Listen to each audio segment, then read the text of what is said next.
We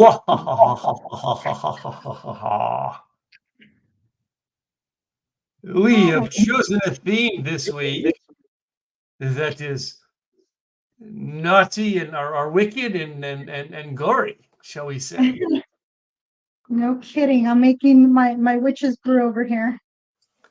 So our rules for the week was witches and vampires.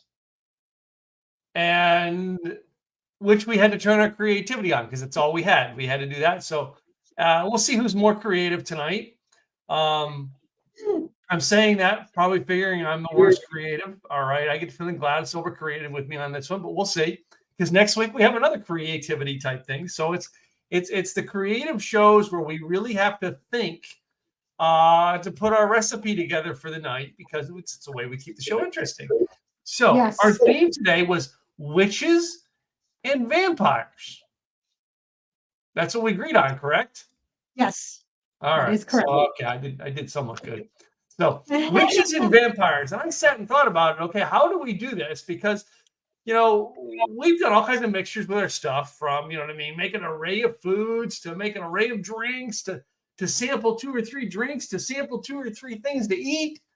And in this case here, we didn't say witches for one and vampires for another. No, it was just witches and vampires. And that's the creativity we have to be. Yep. So I looked it up, right? I Googled, right? And I actually was going to go with another drink until 1 o'clock this afternoon. I decided to change my mind because I was going to go back to, you know what? There is one thing that will fit on this very theme. Okay. I would never guess what I chose to use to fit this theme. It's been the theme of our podcast many a times. Moonshine?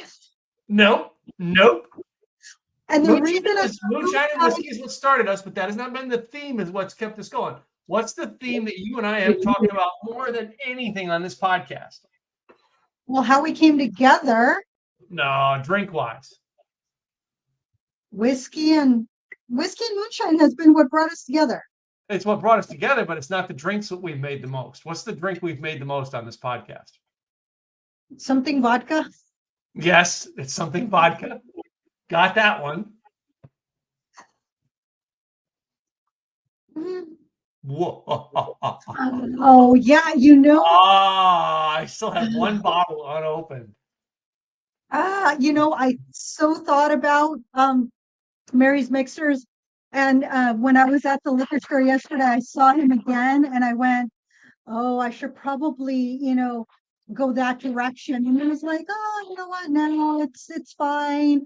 It's Bloody Mary. That makes sense. And I didn't do it. So I should have done it. Bloody Marys. You think about it. Bloody Mary is, I think, the drink that we've done the most on this podcast. True story on that. Yeah. Mainly because, he's one of our sponsors. So. Maybe it's because, we have somebody who gave us some drink mix to make that work. Yes. Maybe we should hit up Mary's Mixers and tell them we need some more mixers. Right. I think that's definitely the way to go.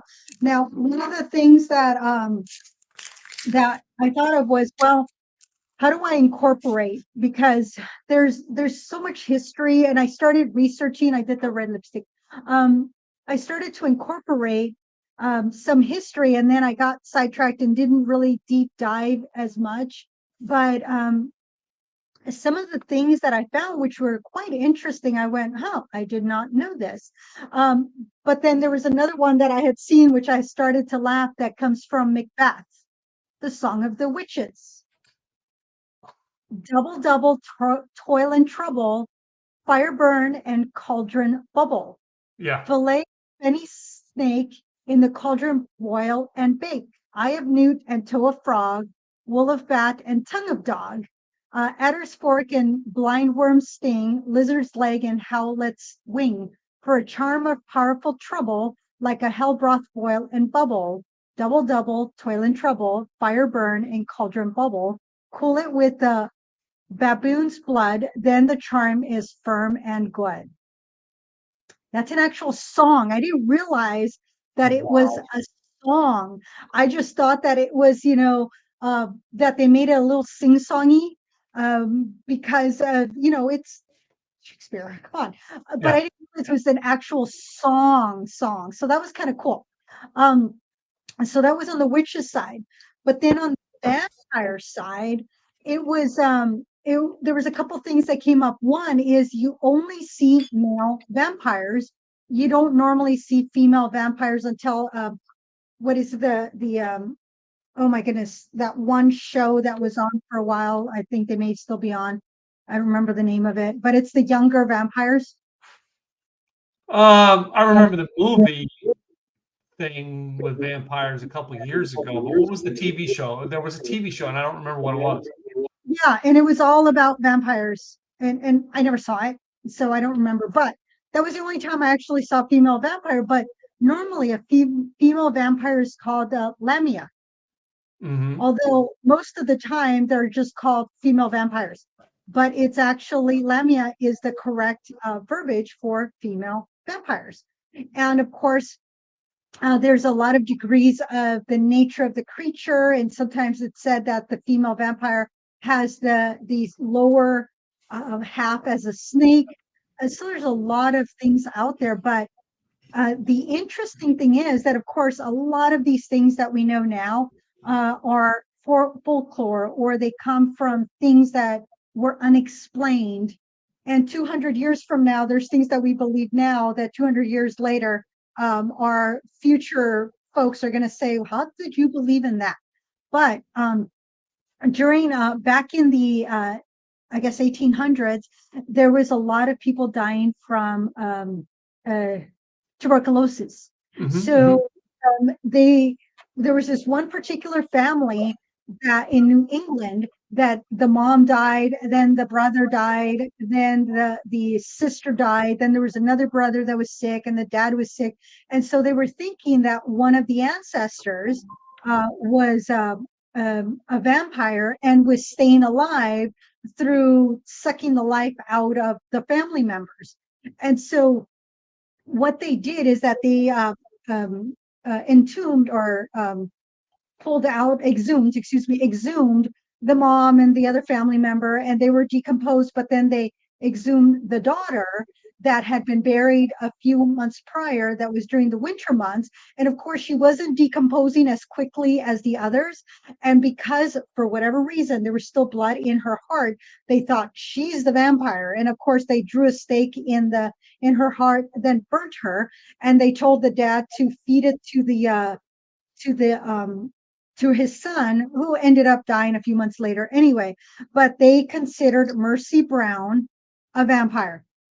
Hmm. So it was, but they did not know that it was tuberculosis that was killing off the entire family. And their thought was, well, if we don't kill the vampire now, after this family's done, then she's going to come after the other families.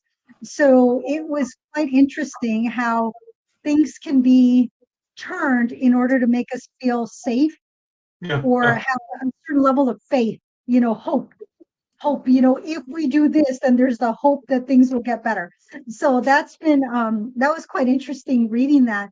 But there were so many exhumations that took place in the Rhode Island area and England area, because they were thinking, we need to find out, is the body still there, is it still alive, is it still not decomposed as quickly, not realizing that cold weather will keep the body longer.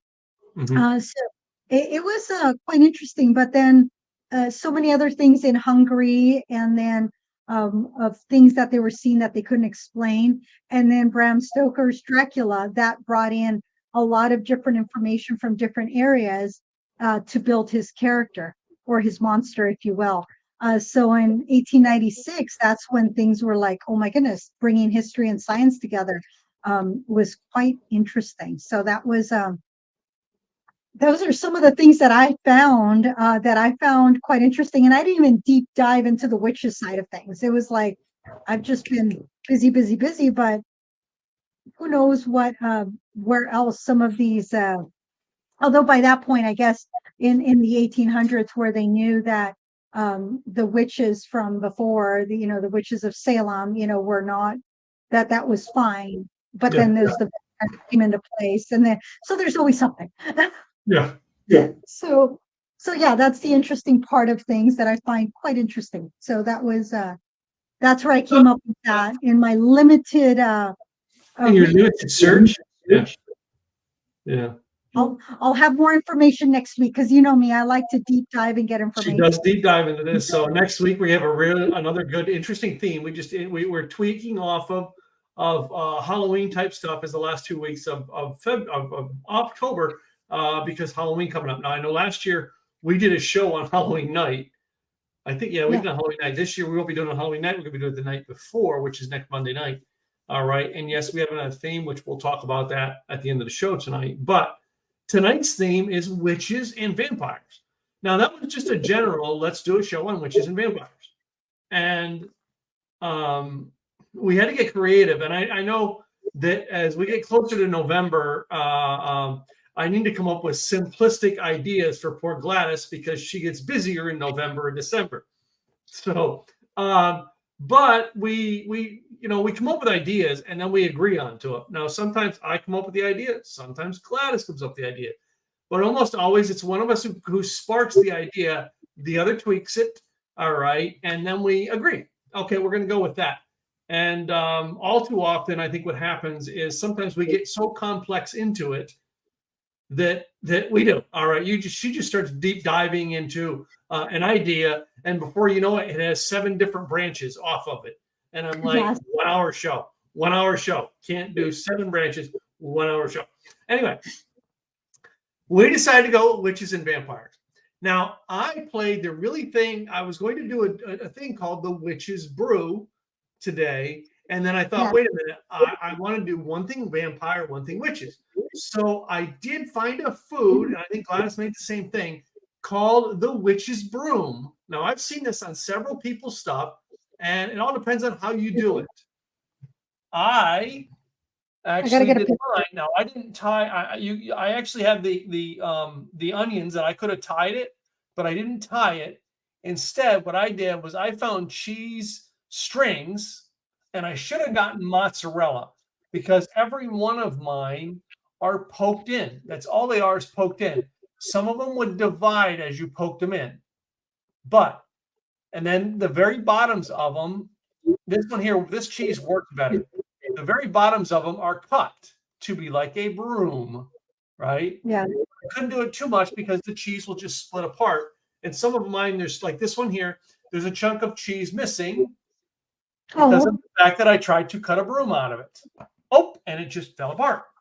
That cheese, that was Sargento's cheese. Sargento's cheese just did not do as well with this as my local store's cheese strings did. But yeah, anyway. what I should have done is that I should have cut my cheddar.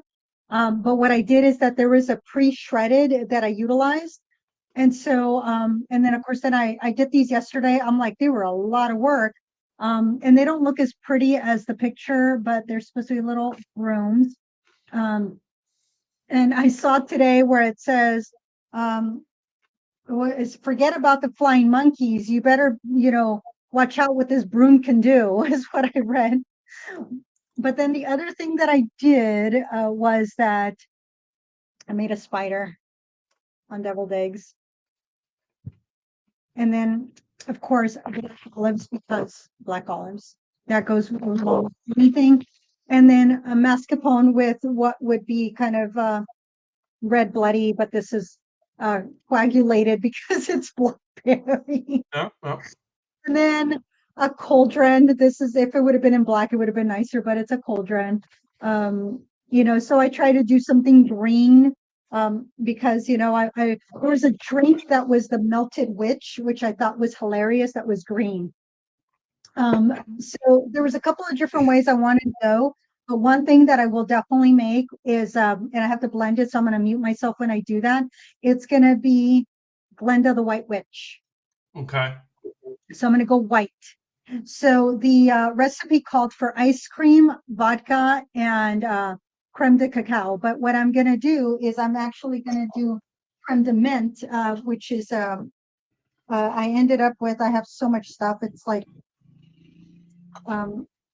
rumple mints. So I'm going to use rumple mints to give it kind of a little bit of a minty flavor. I had gotten the Chambord because I thought, well, I'm going to do something red, but it's like I got all this stuff and then I'm like, what am I going to do? But as I pull all my stuff out, they're still in the bag.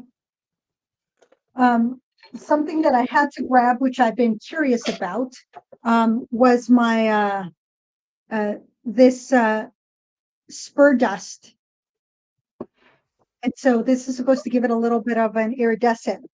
Well, one of the recipes called for blue curacao and something else to give it a purple hue. And then what I found was Thinking Tree Spirits, a farm to flask distillery. And this is butterfly lavender flavored vodka. It's actually, it looks blue, but it's purple. Very blue, yeah. This is a woman-owned local distillery here in Oregon. I love the color of it because I thought, ooh, the witch's brews that I was finding were all purple. So that's why I wanted to go this direction. But the other thing I liked about this one is when I add lemon juice, it goes from purple to pink. So it changes color. And there is another one that I found, another witch's brew that was color changing. So the way that it was the ice cubes that as the ice cubes melted, changed the color of the drink.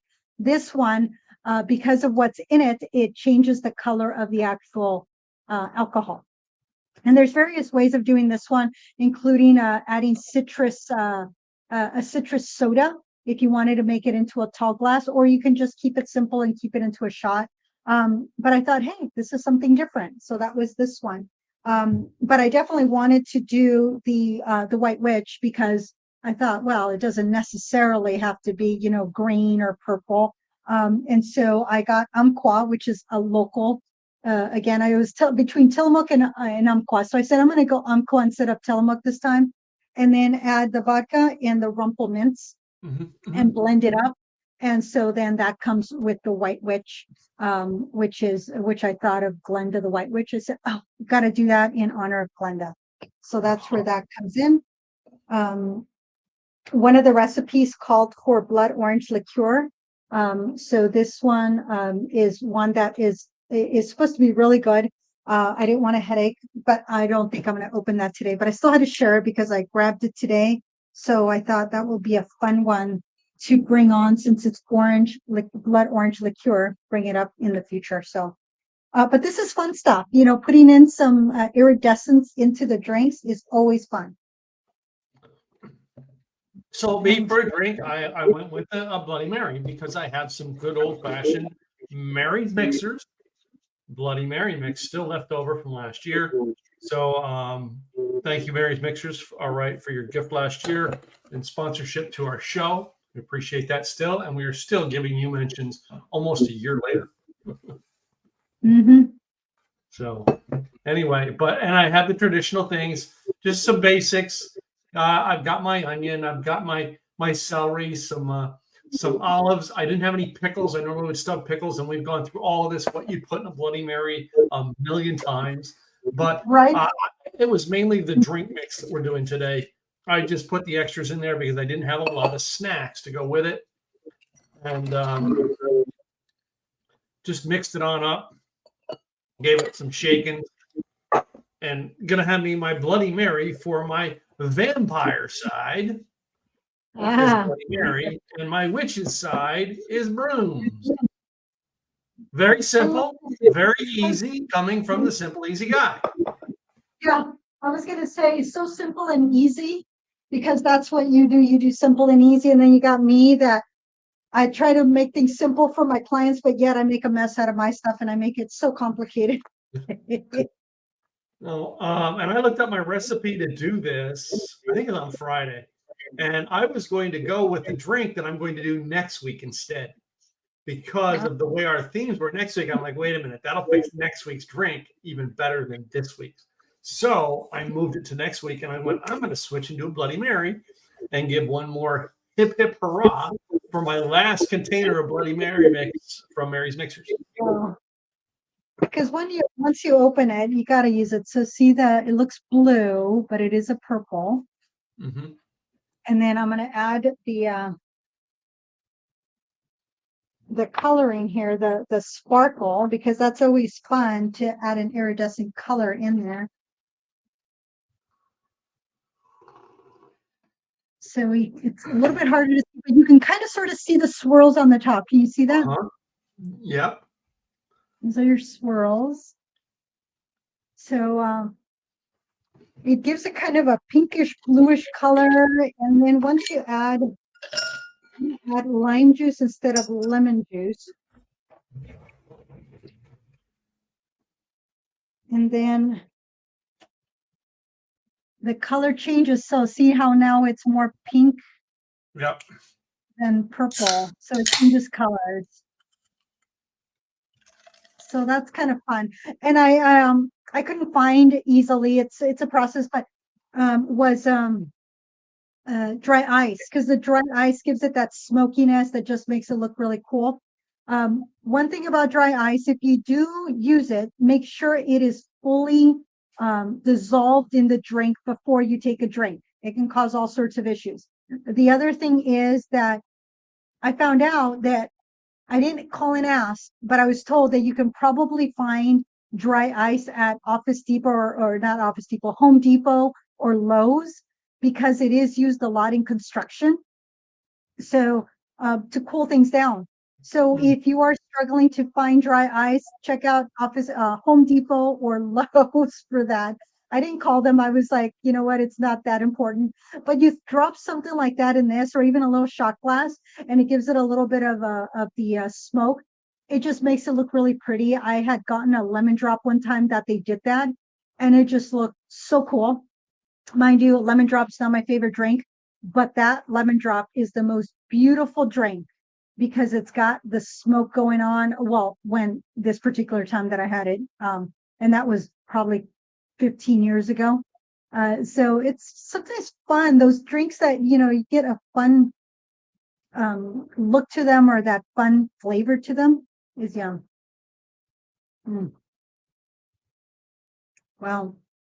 So the lime juice truly tones down the lavender of that lavender flavor. It definitely has lavender flavor in there.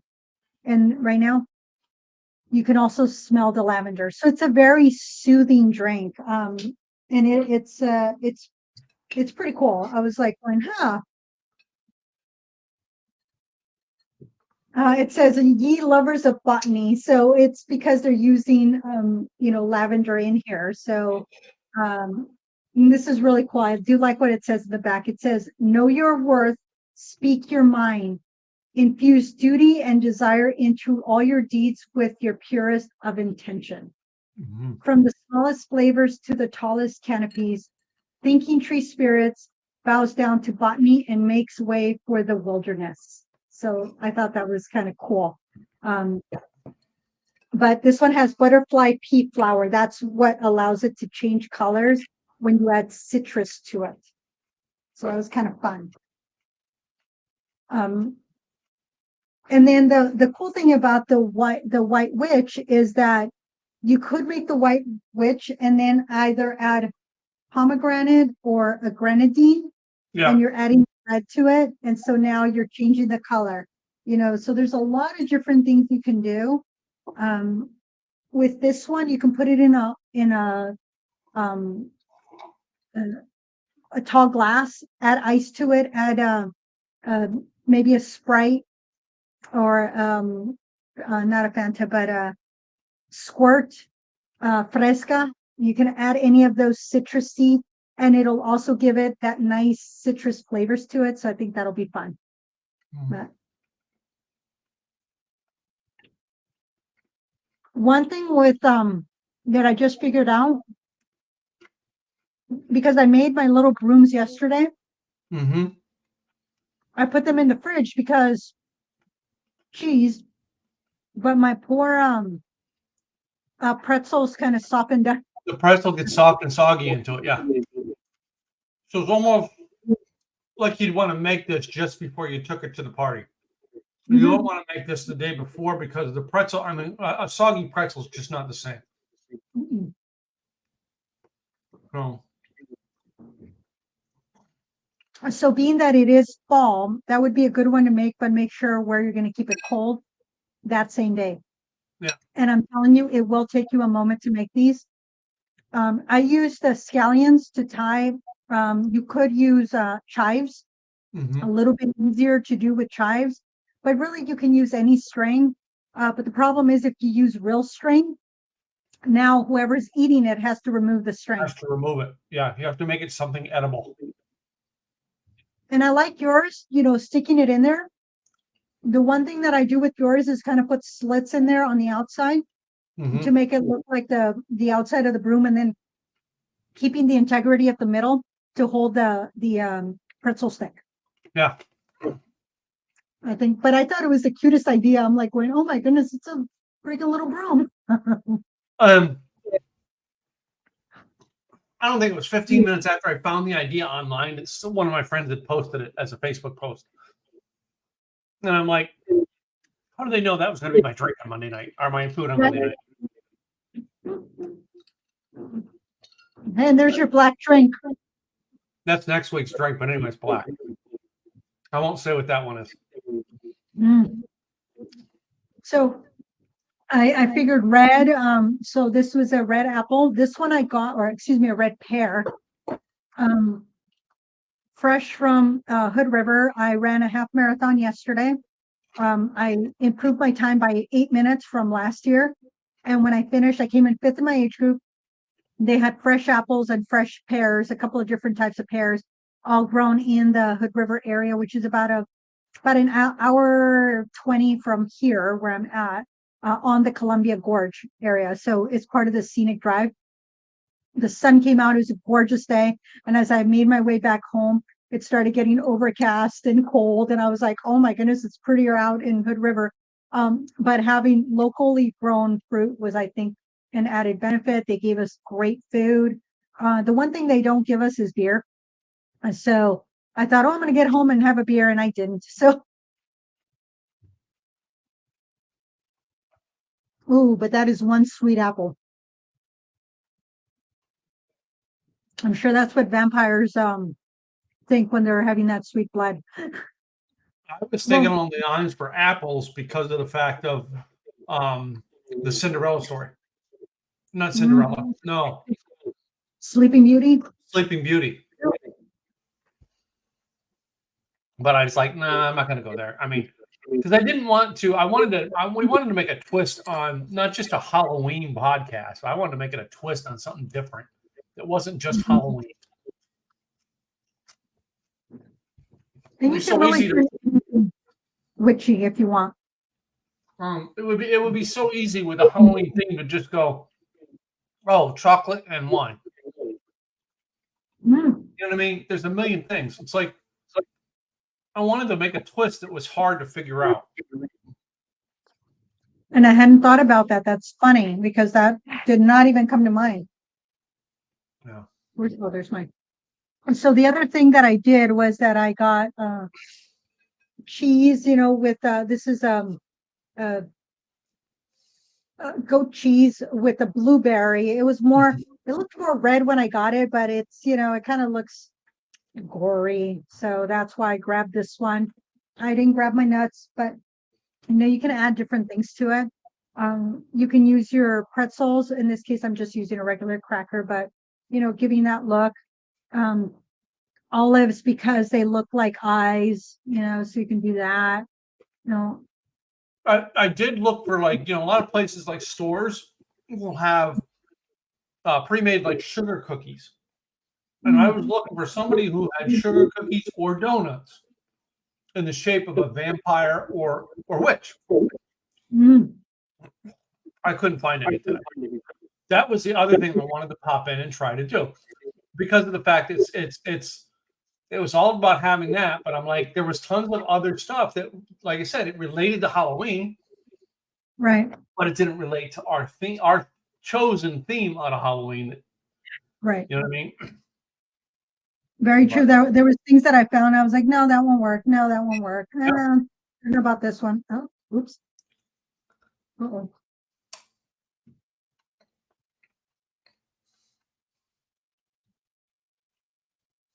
You don't need to get I did the mascarpone with the this one has a little bit of heat. There's habanero in there. It's an Aryan berry and habanero. So I wanted the white, but then I wanted the contrast. Again, the white witch and although I guess green would have been better because I was thinking wicked was my thought. That was where I started with my thought. Something green, something white. Then it's like, well, something red for vampires. So I was trying to figure out different things. So I thought, ooh, kiwi, that's green. So, Yes, it is.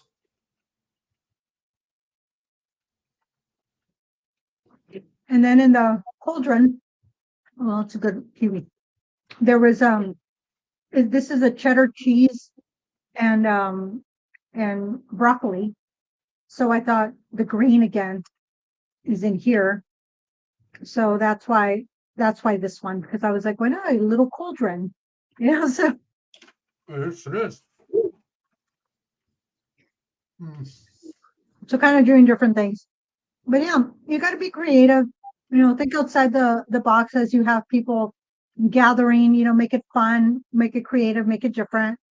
I remember one time my niece she got the red seedless grapes and peeled them because they were supposed to be eyeballs. So when you touched them, they felt like eyeballs. Oh yeah, yeah.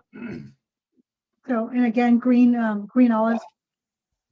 So yeah, because we are in the day and age where a party tends to have a theme to it.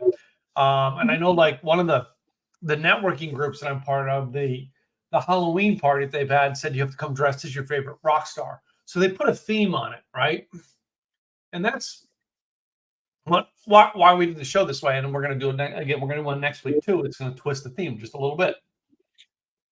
Right. Because when you are invited to one of these theme parties, you've got to be the creative one to be able to be successful. So like if we do the rock star costumes, we got to think very creatively to win at that. Right. I know a lot of people will go dressed as things, but they won't try to match what their body type was. I remember when I used to work at different companies and we had different things for costumes. Like when I worked for Starbucks, we'd always have to do a costume of some sort on the night, Halloween night, if you worked. Okay. And at the time, I had short hair like I do now, and it was not quite as gray. And my face was not as gray either. It was really a dark. And if I let my beard scruff out, I looked like Dr. House. So I would go, one year I went as Dr. House because it was very easy to add clothing to wear and just make a cane with, right? Tweak what I already had with me, work with the program. The one year, I had long hair. When I moved on, I had longer hair. All right. And it was about the time that I was starting having to wear reader glasses to see. So with the longer hair, and that was 2008. I remember the year. Was it 2008? Because that was the year that Sarah Palin was running was in the VP ticket. I went dressed as Sarah Palin. Not that hard to do because I had hair that would match. I just had to put glasses on and wear like I wore what looked like a woman's business suit. Okay, I was going to say business to be able to pull that off with the tools I had, right? And it's so different that no one expected that, right? You're a god. You're going to dress as Sarah Palin, right? That's the creativeness that we try to do in this. Is why this was a creative week, right? That you had to create ideas because when your parties come up and they want you to be creative within the theme, you want to start really thinking in that theme. What tools do I have to make this theme work, right? And that's where we have you know what I mean? I spent very little at the grocery store to make this happen this week. I think this was maybe an extra $10 in food. That's it. Everything else I had at the house to be creative to make this recipe work with the Bloody Mary mix because I had it from I already had it from Mary's Mixers. I already had vodka on my bar. I didn't have to go get something creative. Now, next week, what I have is going to have to be a little creative because I'm going to have to go buy things because I don't have, because it just matches what I'm going to do. Not saying yet what it is. All right. But I wanted to be creative with the tools I have to create something and stay within the theme. And that's what you do when you go in with your themes. All right. Even when you're creating a party, it's something unique to change or tweak your theme that makes it so different that now makes it fun because the people coming to your party have to really think to create. Right. Yes. And then it becomes a competition. That's why I said at the beginning of the broadcast, we can see who's the most creative, me or Gladys. I think Gladys was more creative with all the things she did this week than I was. Right. But that's it. What's that? That's your drink now, right? That is my white witch, which has the rumple mints, Okay. Tito's, Okay. and Umpqua ice cream. So this is my white witch. Cool. Ooh. And And do you use rumple mints? Just a little bit. It does not require a whole lot. And the guy warned me. He goes, gentle. So as you can tell, even though it's a mini, I put very little, mhm. because this stuff is, very minty.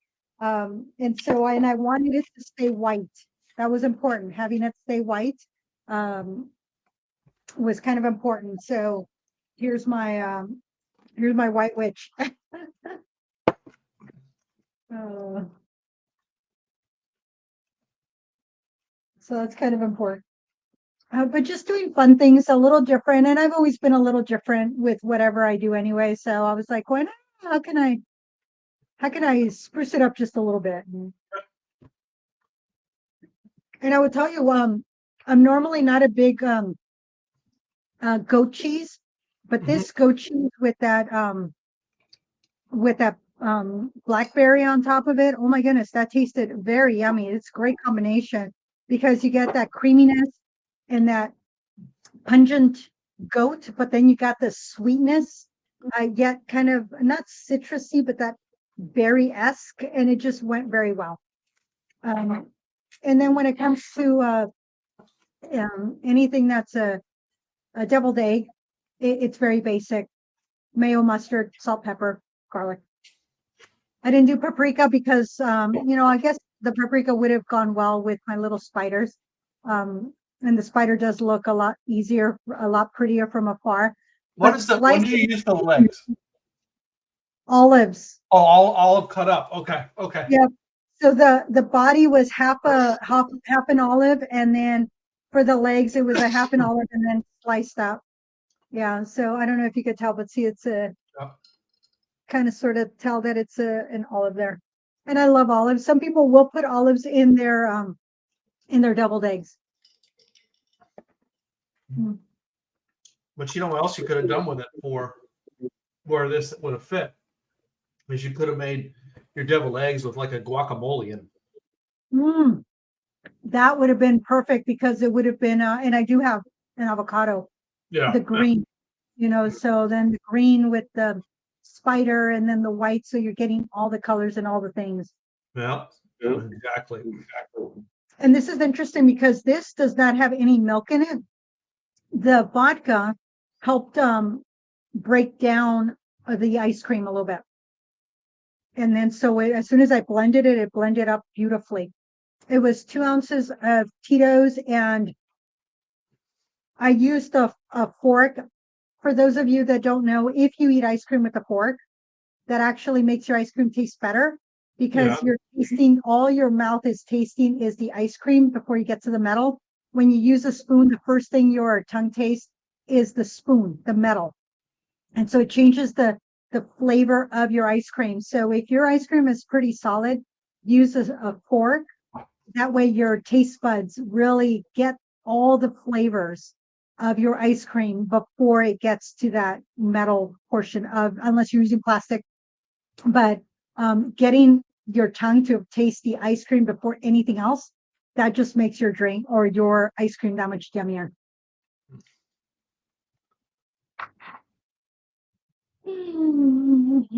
Oh.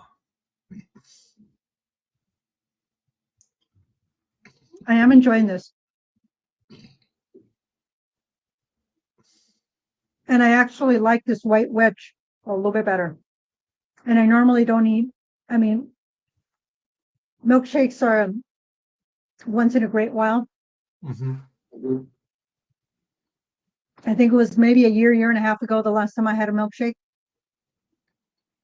It was a Neapolitan one at In-N-Out. You have to ask for it. It's not on the menu. It's off menu. But if you ask for a Neapolitan ice cream, or a Neapolitan milkshake, Really good. In-N-Out, we'll make it for you. It's yummy. Okay. It was so funny. So I made the deviled eggs, and then I'm putting them in a container so that they don't fall apart. And I'm going, then I had to fix it. And I'm going, I'm glad I only made 5 of these guys, but I only brought out 2. So that's actually not bad. I like that. So sometimes you just find things you like. I lost my cord. It's somewhere. But be creative. What it boils down to is be creative. Enjoy what you're making. Have fun. Do something different. Do unexpected things. Your guests will be happy.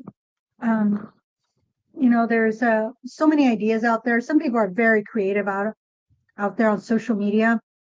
Just look at their creativity, look at their ideas. What are they doing? How are they pulling it off? And even if your broom doesn't look as pretty as theirs, you know what?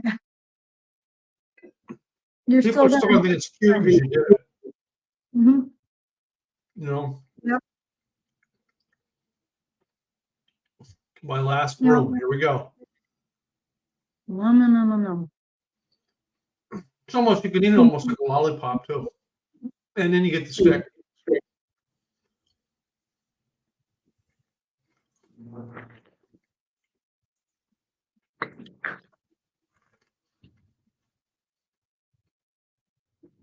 Any type of punch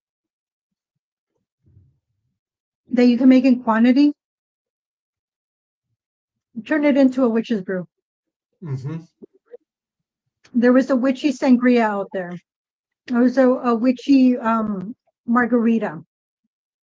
I mean, everything that has a certain color or you just change the name of it, make it fun. Don't feel that you have to reinvent the wheel. You can just take what's already been done, just change the name of it a little bit, have fun with it.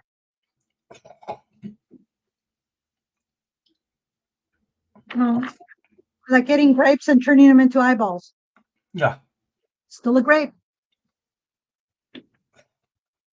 But I think this is going to be dinner.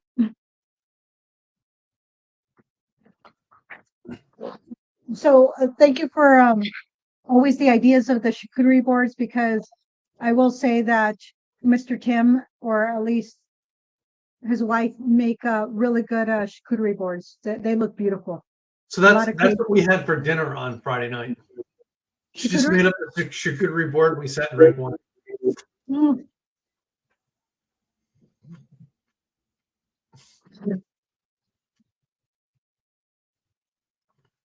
But we had a pretty packed ideas of food over the weekend. My youngest brother Nate, his family came up. Nate's overseas doing some work, and his family's here in States, and his wife and kids came up to visit us on Saturday. And of course, I finished up the rest of the heavy duty spraying of the painting on Saturday morning. So I get up, ran a bead of tape and plastic around the house, painted a whole leaves, ripped it all back out in the trash can, and then set up all the tables before they got here. And we did some fajitas. Basically, we went over to the Mexican meat market, got us some fajita meat, and cooked that up, made some fajitas and stuff for everybody. And then Sunday, my boys came over, and our boys, while they were here, we just roasted a big chicken, put a big old chicken on the grill and feasted it up. And 2 pretty big days of food. So I'm like, it was good to have that Friday night, just have a charcuterie board, sit around the table, family, and chew on some pieces of meat, some cheese, some crackers, some chocolates, all right, and sip some wines. And the thing with the charcuterie board, y'all, you can make it with just about anything you have. There's days that I'll get home so late. I don't want food, but I'm still hungry. So I'll look at what I have. Oh, I have olives. Okay. Well, I have pickles. Okay. Oh, I got cheese. All right. I got crackers. I got an apple. Okay. Oh, I got, pretzels. Okay. And so then I just pull out the things that I have and I turn that into a charcuterie board. It doesn't have to be fancy schmancy. Yeah. Sometimes it's just based on what you have at home. And then you put it onto a board and you make it look really pretty. That's the whole point, is presenting it to yourself in a way that you're going to enjoy it. Yeah. I got the prosciutto and cheese wraps. I was going to take and try to cut them up and make them into brooms, but I didn't. It was too much work to get them to stay together. So, yeah. So, for the way I did them, a prosciutto might hold them together. Yeah. That's why I was looking at that. The other thing I was looking at was doing, there was a recipe out there for witch's fingers. I was going to get asparagus and do them with asparagus. Witch's fingers, and I thought about that. Which you because you really use asparagus because it's already bony looking, right? And you just would have to do some sort of come up with like a good coating to make a fingernail of some sorts, all right, and then just roast them and make the fingernail part of them, all right, and it would be really, really interesting. And that was one area I was thought about doing, was that with the witches called witches fingers. Now the ones I've seen, I think, were a bakery product. I thought about doing it again, getting creative. I thought about doing it with asparagus, which has got to be very creative to come up with an idea like that. And imagine that, though, taking your asparagus, all right, as a dip, with a dip, making it into witch's fingers, taking your leaves on the top and painting it like a fingernail, and then sticking it in the bowl coming out of cheese like this. So they have to pick it out and dip in the cheese to eat it. That was another creative idea. And that wasn't a recipe. That was something I was going through my mind and going, if I do this, I'm going to have to write this down because everybody's going to want it. Because I can't just say, go to this website for the recipe. Right. It was something in my head that I was doing. What you can do is that you can use a bell pepper for the fingernail.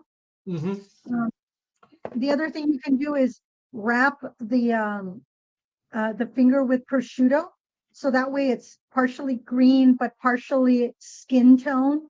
Yeah.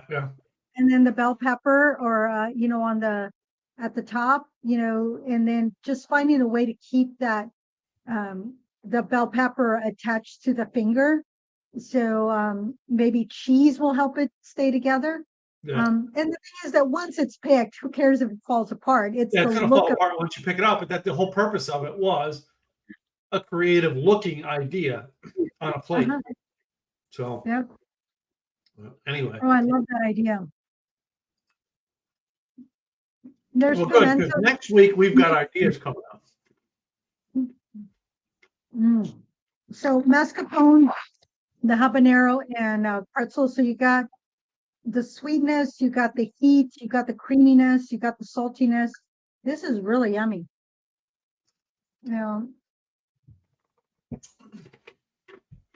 Try new things.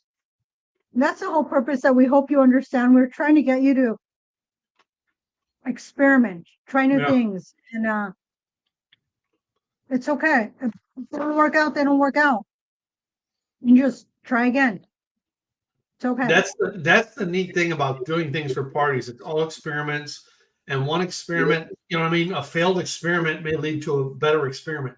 But if you don't try, all right, it's the same boring party food every party you go to.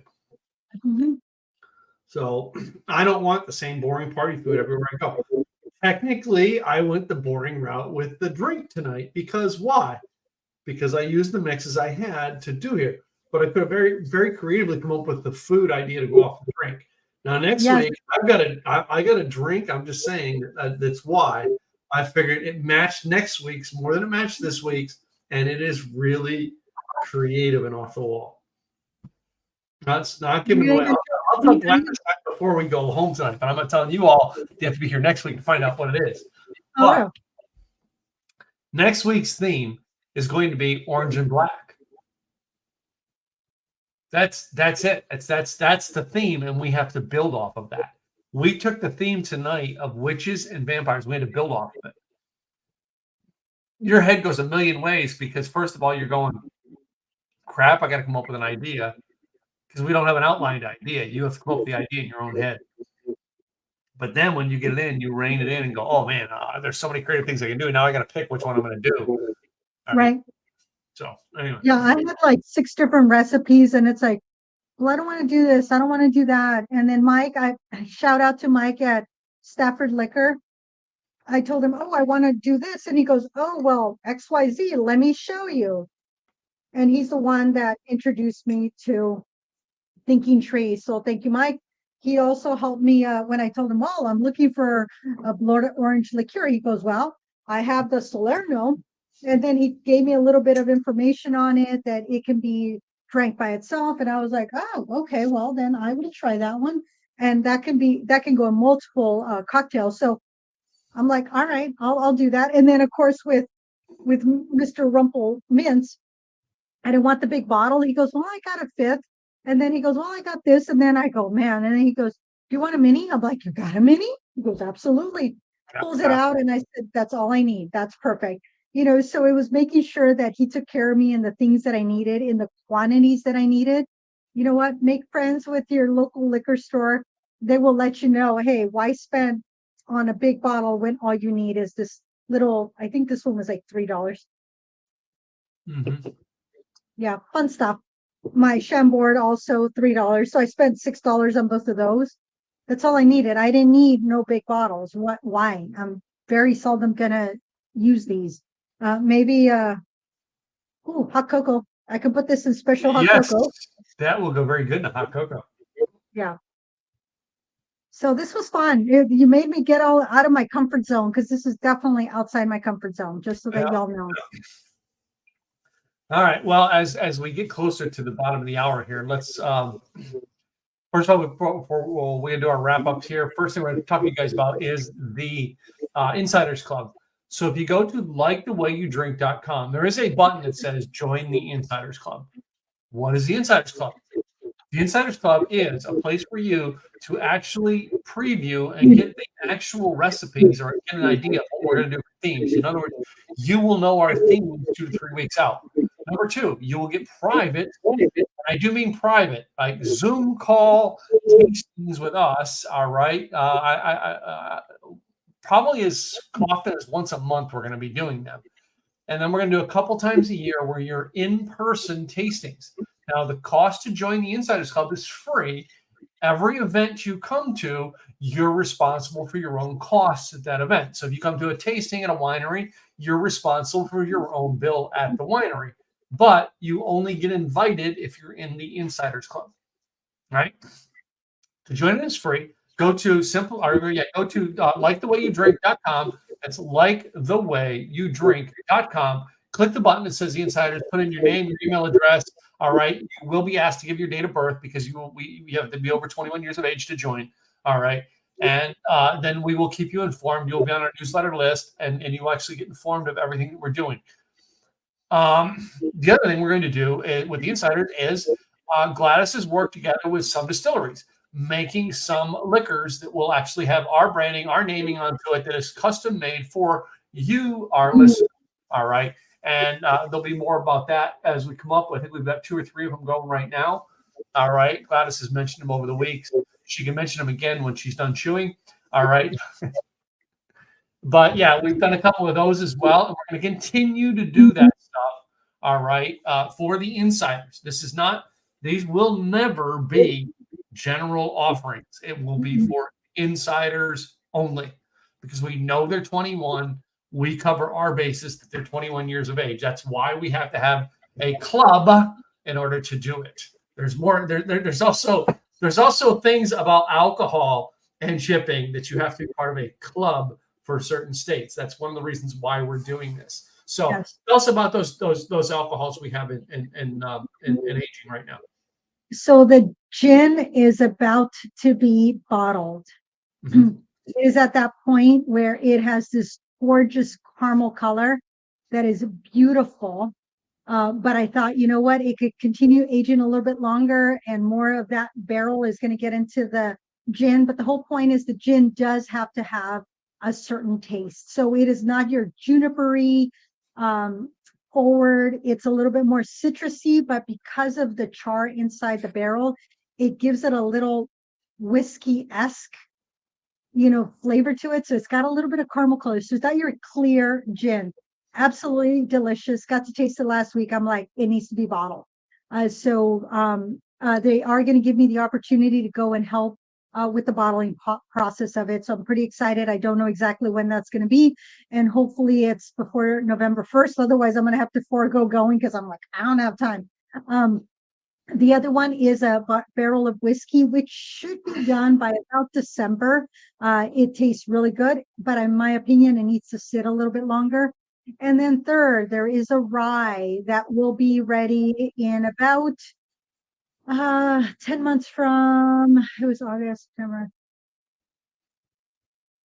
May, maybe June of next year is when the rye will be available. That one, the rye always takes longer, but it was in a smaller barrel. So 10 months is fine. So I will go taste it. If you are in the Oregon, Washington area and you're part of the Insiders Club, let me know. I will take you in. You will have the opportunity to help bottle our next batch. I haven't determined which date that's going to be at, but we will have another batch. And they're from 2 different distilleries. So I'm going to be deciding which one we're going to continue working with, but it's going to be fun. Again, if you're in the Insiders Club, Washington, Oregon area, or Texas, guess what? You tell us you're in the area, we will see what we can do to take you to our favorite locations. And if I know that in certain areas, I can get you a free tasting. And if I can do that, I'll do that. And I know Tim will do the same, but it's only if you're part of the Insiders Club. Insiders Club only. Sorry, yeah, we've got to limit it. So it's the only way we can make it. The only way we can actually make it an intimate things. And all of our events, ladies and gentlemen, are not mass events. We are not in the mass event business. All right, we are small parties type things. So, with that being said, all right, this show happens every week, ladies and gentlemen, because Gladys and I sponsor this event, this show. All right, we put it on. It's our own expense. All right, to make this happen. So our businesses are the sponsors that make this happen. So with that, all right, we give a little commercial every week. So you get to hear about each one of us and what we do. As always, we start with the lady. Gladys, tell us about your business. Thank you, Tim. Gladys Monroy Boutwell, Insurance by Design. I help employers attract and retain quality staff through employee benefits. Are you a small employer that has less than 50 employees and you're trying to attract that quality staff? Well, guess what? There are 101 different ways you can do that. How? If you go to insurancedesignpros.com on the upper left-hand corner, there is a little button that will give you 101 different ways that you can attract quality staff through employee benefits. There are a lot of different ways. If you could say, hey, I have no money, guess what? There are some ideas in there that will cost you little to no money. Sometimes it's just your time. Sometimes it's a small token of what you might have available. But all those things will show your employees how much you care about them. And when they know how much you care about them, guess what? They're going to stick around. So go to insurancedesignpros.com and reach out to me. I'm here to answer your questions and see who or what I can do to help you. And this is my co-host, Tim. Hey guys, I'm Tim Gillette. Simple, easy websites. I said last year we decided to go into the website business. We design websites, we host websites. Simple, easy. Every website we do has 3 purposes. Number 1, tell the world who you are. Number 2, tell them about what you do. And number 3, tell them how to get a hold of you. Purpose-driven websites are our game. We do it with a template to make it simple and easy and affordable so that you can get up and going with a website and not have to endure the huge cost of a custom site right now. All right. Templated websites, simpleeasywebsites.com. All right. We have a website planner on there that you can actually go through, take our checklist on planner to get ready for it, and then book a consultation call with us. It's on the page, simpleeasywebsites.com. With that, ladies and gentlemen, I think we're coming up to the end of the hour. Thank you for being here with us again this week. I know you're going to be here with us next week. You're going to enjoy finding out some orange and black drinks and maybe food that we come up with. What could that food and drinks be? We're going to try to be as creative as we can and share those ideas with you. Yeah. All right, guys. We will see you guys next week. Have a great week. Thanks.